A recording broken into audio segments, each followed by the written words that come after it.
Hi guys, so obviously it's Sam here. I'm just going to go over some of my favorite topics that resonated with me the most from BHP 271 and just kind of reflect on the course. So one of the first topics we talked about was writing for the social media and how that is a bit different than writing an essay or something, and we read an article by Melanie Dodaro from Social Media Today, and she gave some great tips on the differences between writing for social media and how to effectively communicate on social media, and some of those involved doing your research, speaking in the language that will help affect your target audience the best, keeping it short and simple so that people are you grab their attention by your headline, you get the facts across, but you're not bombarding them with crazy details or super lengthy sentences, because that's frankly just not how social media is constructed. So using a lot of images and videos, adding a call to action, asking them to like and share, those were all great tips that stuck with me. And I think I can really incorporate that into my social media and how I write for flyers, blogs, and getting my followers to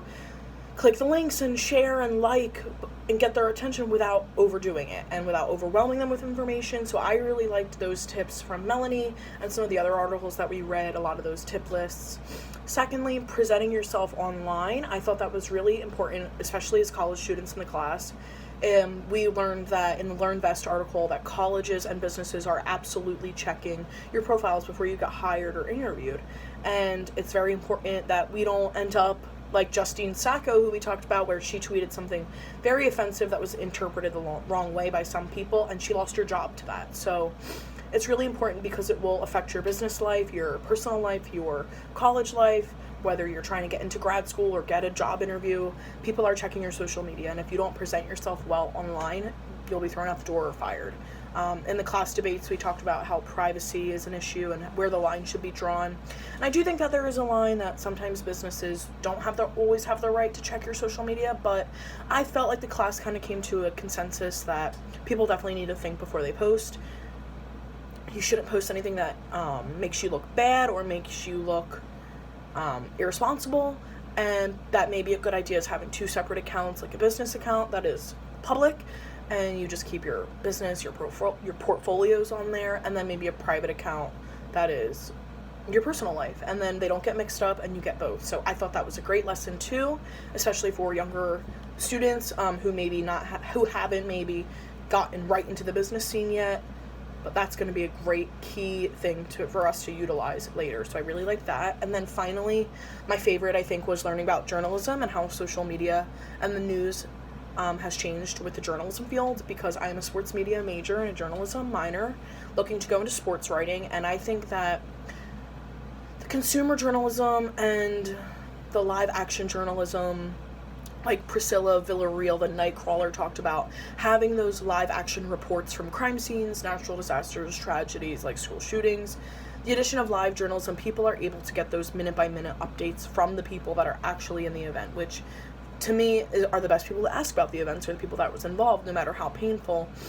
That's the most accurate information and the most timely. So I know a lot of people, the woman in the article's name was Jill Lepore. She was very concerned about the fake news and the spread of fake news, and the increase of fake news because of social media. However, as I discussed in my class debate, fake news is not new. There was always fake news, yellow journalism, sensationalism.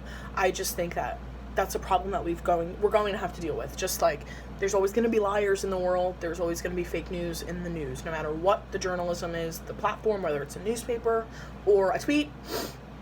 There's always going to be fake news, and with technology, we actually have more resources than ever to check those. So it is up to our personal responsibilities to hold ourselves accountable for checking the fake news, because we're never going to eliminate it, but now we have fact checkers, source checkers online because of technology that I think can really benefit the journalism field. And I think the accessibility and the accuracy will go hand in hand, and people want that fast news, and I think in a time with social media being the biggest factor, I think journalism in the news, especially for me, because I am a journalist on social media, that it's good, and I think the field is going to improve from good journalism, or will improve with good journalism because of technology.